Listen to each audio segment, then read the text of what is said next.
we are having a working arrangement to achieve a firm gas supply contract for the GenCos and possibly agree on gas to power domestic supply pricing in local currency to reduce price fluctuations. Let me tell you, today, gas that we use for power is being priced in dollars. As the exchange rate is going up, the cost of gas is also going up. But we are appealing to them, please, if this domestic gas obligation for power, let us make it in Naira. Let us price it in Naira so that at least it will be consistent for some time without all those fluctuations of the exchange rates. So now, how do we fix our transmission infrastructure gap and evacuation lines? We are accelerating the presidential power initiatives, that's the Siemens project, with completion of the pilot phase. We have completed the pilot phase of Siemens. 10 transformers have been delivered and they are being commissioned already. That will also lead to improvement in power supply. And we are starting the phase 1 of the PPI to take us to at least 8,000 megawatts. We are accelerating talks on the engineering procurement contract plus finance for the super grid projects with 2 Chinese firms for the western and eastern grid for a failover and backup capacity for the national grid to achieve grid stability and capacity expansion. And we have also resolved to complete reasonable proportion of out of over 100 ongoing uncompleted TCM projects. Transmission Company of Nigeria, we have over 100 uncompleted projects that have practically been abandoned due to cost escalations from fluctuations and variations in pricing. So how can we start new projects without completing the existing uncompleted ones? So we have decided that we're going to focus on all these abandoned projects, make sure we complete them even before we start new project at TCN, because a lot of these projects were politically established. We must tell Nigerians the truth. They were politically established in the past. We have projects that's as old as 2001 project. The MD of TCN is here, he can confirm to me. 23 years old project, 15 years old project. The youngest is 2011, 2012. 12, 11 years projects. And we have committed the country's money, but we are not even getting the benefit of this investment. We are not optimizing all this. We have to. During my time, we will not tolerate this kind of a thing. And I've told the MD, we are not starting any new major project without finishing the existing project, unless the value they will add to the value chain. That's what we are going to do. Number 2 is, we are upgrading all our old and weak 330 kV and 132 kV transmission substations with new and higher capacity transformers with reactors and other accessories, and start projects of reconductoring of existing aging transmission power lines. So lastly, we want to speed up intervention projects funded by loans from multilateral development banks, e.g. World Bank, AFDB, JICA, and AFD, to impact our transmission infrastructure to demand centers. Then the distribution infrastructures. Direct intervention by the federal government in the provision of distribution transformers, electric poles, and power lines in underserved communities, not so attractive to discourse for investment. Budget provision have been made for this in 2024 appropriation. We are going to supply transformers to communities that require them. We said people must not be made to buy transformers. If discourse cannot provide for those communities, federal government has decided to provide transformers. And we have provision in the budget for a reasonable number of transformers that will go to our communities across the country. Then we are accelerating all our meter acquisition initiatives, harmonizing all under the presidential meter initiatives, under my oversight as the chairman, so that we can accelerate meter acquisition. We still have close to 8 million meters gap. If you don't meter, how will you bill? If you don't bill, how will you collect? These are the issues of liquidity. And this figure has remained in the last 10 years. Because as we are installing some meters, new connections are coming up. So the discos, I'm not satisfied with the traction the discos are achieving in meter provision.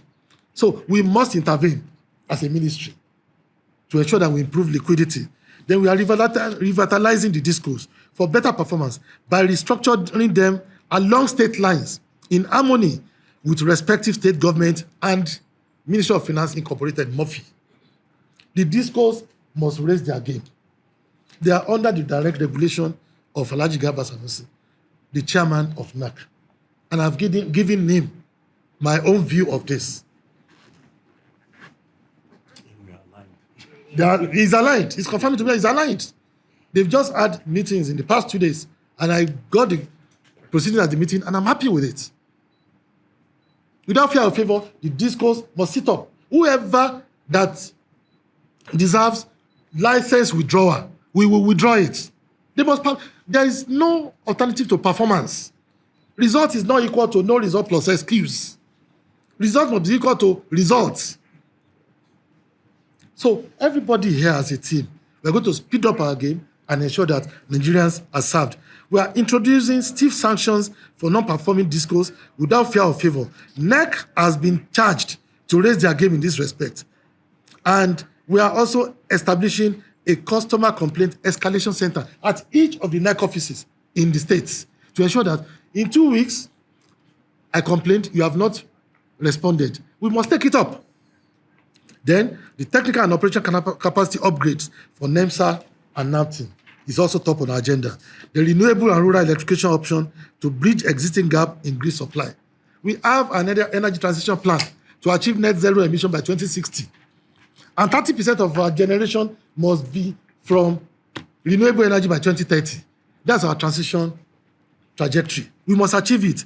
So we are already commissioning hundreds of ongoing mini and microgrids projects of Rural Electrification Agency. The MD is here.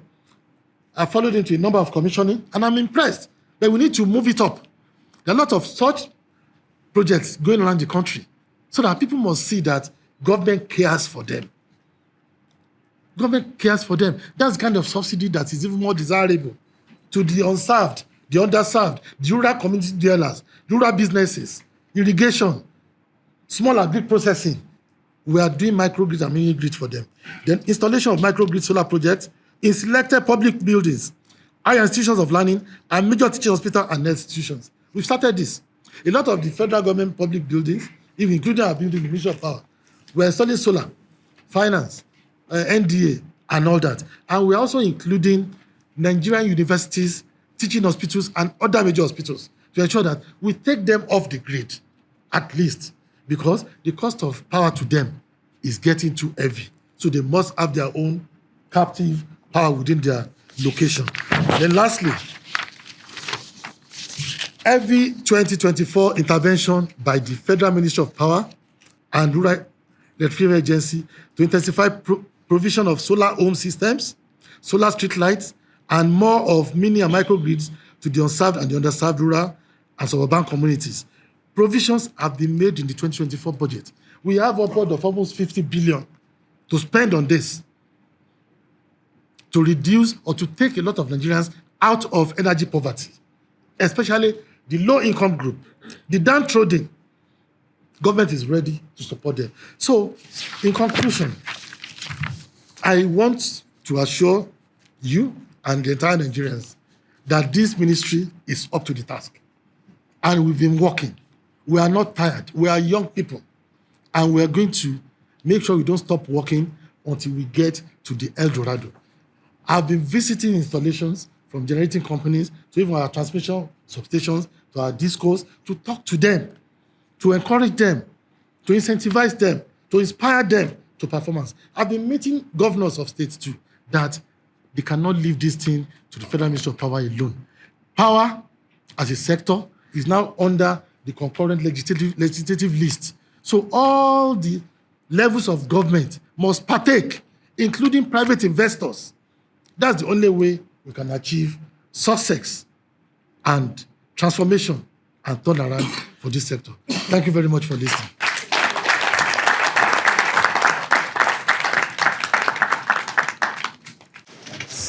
Good evening, Honorable Minister.